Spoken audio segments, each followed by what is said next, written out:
Kennedy Carter shoulder-checked Caitlin Clark from behind, knocked her down before the basketball was inbounded. A common foul was called, but the WNBA on Sunday upgraded it to a flagrant one. You know, I don't know Caitlin. I don't know her from anywhere. And this is basketball. And you're playing against somebody like me. I classify myself as a dog. So if you're going to throw a punch, I'm going to compete with you. Everybody in the league should be ready for it, not just the rookies. I mean, coming into a league that is super competitive with amazing talent here, like, I wasn't coming in here expecting it to be easy because of the name I have. This path is not for the weak, and I think you heard Angel Reese attest to that. Now, on this path, there will be some moments, and I think a perfect example is from whom you just saw, Kennedy Carter. I believe, Miss Carter, you can play hard without playing cheap.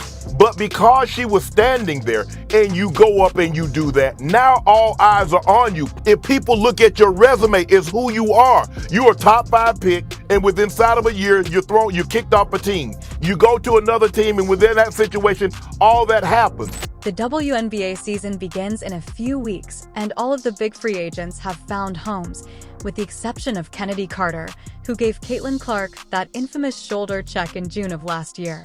Kennedy Carter has finally broken her silence about this Caitlin Clark situation. What was like the internet's response? And they're all saying facts. Oh my gosh, it was just crazy. Like ESPN Sports Center, blam, blam, blam. The reporters saying vulgar, crazy things towards me. Just a lot of just disrespect. But I mean, it comes with being a black female athlete, at the top of the game. Let's examine each frame by frame of what transpired following a basket. Carter abruptly veered across the court, not to return to defense, but with obvious intent toward the unwary Clark. The replay reveals that Carter eyed Clark, blurted a few choice words, and then delivered a hard shoulder check that sent the rookie sprawling to the hardwood. Anyone seeing could clearly see that this interaction was intentional. No team was interested in Kennedy Carter, which is a shame, but you can see in the results and where we're at with the rosters that clearly the information I got was true, and you also saw it with the Chicago Sky just deciding not to bring her back. It's especially telling how officials initially thought it was just a routine foul call that occurs dozens of times every game, but as soon as they saw the video, they instantly upgraded it to a flagrant. The replays show that this wasn't accidental contact during a play. Rather, it was an intentional blow delivered after a basketball action was finished. And remember when she actually cheap shot at Caitlin Clark, and all she kept saying was, what does she do other than shoot threes? She went on social media and was like, what does she do other than shoot threes? All she does is shoot threes. Despite being caught off guard and knocked to the ground, Clark got up without complaining, brushed herself off, and concentrated on the next play. There were no dramatics or retaliation, just a professional returning to work. Meanwhile, fans and commentators erupted in outrage, realizing that what they had witnessed wasn't basketball, but rather a calculated attempt to intimidate or hurt another player. Clark's response says a lot about her character. I know the mainstream media wants us to believe that the WNBA is surging in popularity. I know analysts like Monica McDougal at ESPN. They want us to recognize elite layup missers and failed dunkers. But what Casey has been telling you guys all season, it has been true. What I have said countless times over the past few months, it is finally being proven without a shadow of a doubt. Caitlin Clark is a megastar. Caitlin Clark is a box office draw, while the rest of the WNBA, it is nothing but a polished turd. This wasn't Carter's first time dealing with on-court problems. Following the Clark incident in 2021, when she was playing for the Atlanta Dream, she was suspended indefinitely for what the team described as conduct detrimental to the team after a furious argument that went beyond reasonable limits. Her history of volatility became a major talking point. Her professionalism and capacity to work in a team environment had previously been called into question by her pattern of behavior. Now with front office sports had said future free agents or prospective free agents, were wary of the Sky with Kennedy Carter involved, which goes to show you her reputation. For Carter, the timing couldn't have been worse. Carter's actions were in direct opposition to the image the league is trying to project. The WNBA is seeing unprecedented growth, with attendance and viewership records broken, much of it due to Clark's arrival. The league is rightfully protecting this momentum by highlighting professionalism as it garners mainstream attention in this environment. 2 years ago, their home attendance was 1,800 fans. Their average this year, home attendance, is 17,000. And, of course, the big difference is Caitlin Clark. Later, Carter would try to justify what millions of people witnessed firsthand, but the harm had already been done. The shoulder check was a career-defining error that turned her from a player with significant promise into someone teams actively avoided. She is now speaking out, and we'll go over it in more detail shortly. It wasn't just a simple penalty or even a terrible moment. I also will not forget Angel Reese jumping up off the bench celebrating it, nor do I condone the fact that Kennedy Carter didn't want to answer for her actions in the press conference afterwards. On the play before bumping in with Caitlin, it seemed like she turned to you a little bit after the Fever I didn't score. answer no Caitlin Clark questions. Did she say anything to you? I don't know what she said. What'd you say to her? I didn't say anything. Although basketball is a physically demanding and competitive sport, there are unspoken rules that distinguish between required aggression and rough play. Carter's actions spectacularly breached that boundary, and the WNBA's collective response demonstrates the league's position on safeguarding its players and reputation. In basketball a little bit, there's things called talking, what you like to call smack or whatever everybody likes to call it. Yeah. Plays before things are said, you know, that's a part of basketball. I think a play before, maybe I was elbowed, okay, that happens. Think the next play down, maybe something was said, and then maybe there was like a little clip of somebody like yelling in my face. And then we go down the court, then I hit like a little bucket, you feel me? Come down, hit like a little nice little mid-range pull-up. And then I just like, you know, just give her like a little like, I'm here, like, you know. Those unspoken limits with training camp approaching and no contract in sight, Carter's actions have left her career in ruins, and now she's rushing to change the story before it's too late. A few days ago, she sat down for an interview with streamer Neon that has basketball fans everywhere shaking their heads in. I told y'all this. I said Kennedy Carter wasn't going to make a WNBA roster. And as it sit, April 20th, training camps start for teams in 7 days.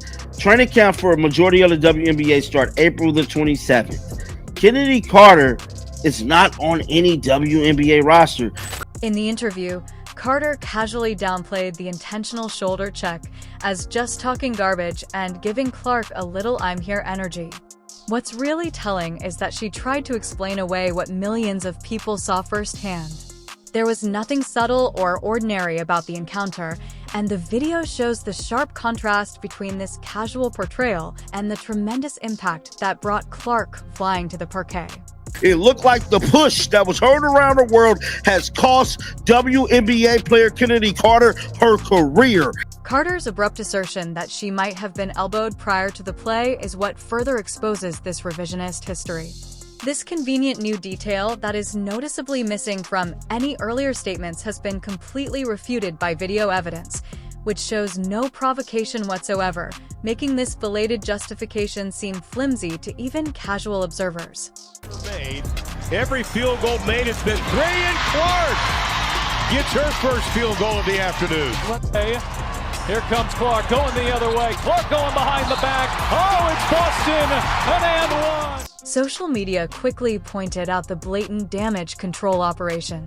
You all really don't believe her, do you? This reaction wasn't unique.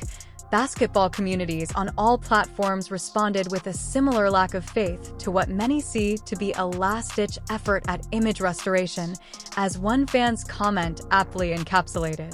The timing couldn't be more obvious. With the 2025 training camp quickly approaching and Carter still unsigned, this interview appears to be more of an emergency public relations campaign than a correction of the record. After months of silence regarding the incident, Carter feels compelled to share her viewpoint at a time when teams are finalizing their rosters and the connection isn't subtle. Caitlin is going to have an incredible career. She will have an opportunity to go to the Olympics. She will have an opportunity to develop as a player. I think she is going to be one of the greatest players that the game has ever seen. Carter's total reversal of Clark's abilities is arguably the most illuminating feature of her rehabilitation trip. With Carter now calling the Fever star a great player and even comparing her to LeBron James, the dismissive tone she used when she asked what Clark brought to the table aside from three-point shooting has magically changed into praise. This dramatic change in tone suggests less of a sincere change of heart and more of a calculated strategy to appear reasonable and remorseful without actually accepting responsibility. Out of that backcourt. Clark, Boston screen, fire away, hits a three.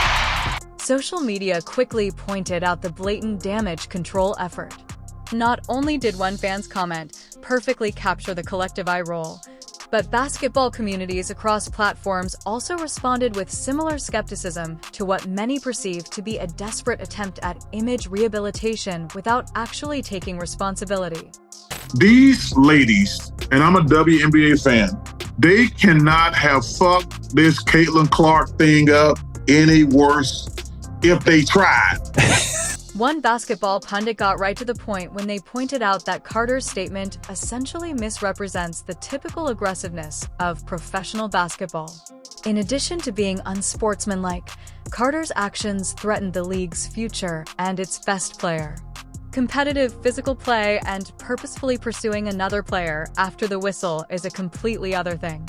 Carter still doesn't seem to understand that her issue isn't simply the incident. Rather, it's her ongoing refusal to accept real responsibility by downplaying how serious her acts were and trying to fabricate provocations. She is reiterating the precise issues that have prevented teams from signing her. For the first time ever, they have a superstar in this league that not only has the ability to draw a mainstream audience, she also has the ability to play actual basketball. The interview has achieved the exact reverse of what was probably intended. Rather than improving her reputation, it has strengthened the idea that Carter lacks responsibility and might not be a trustworthy teammate. She has demonstrated that she is capable of scoring at the highest level, but skill alone is insufficient when character and team dynamics are at stake. After all, basketball is a team sport that is ultimately based on trust. So when a player demonstrates that they are willing to target a star opponent with a non-basketball play and then refuse to accept responsibility for it months later, it raises serious concerns about how they will perform in a team setting. Caitlin Clark is the reason why a lot of great things is going to happen for the WNBA. Carter's attempt to change the conversation has simply highlighted the reasons she hasn't signed, while players with less natural talent have been guaranteed positions on the team. In a league that is always looking for offensive firepower, Carter is currently going through something nearly unprecedented in WNBA history. A player who averaged 17.5 points per game the previous season is still unsigned, and training camps are starting in a few days. This shows how front offices really perceive her behavior. The basketball world functions on an unwritten code that separates tough competitors from problematic teammates.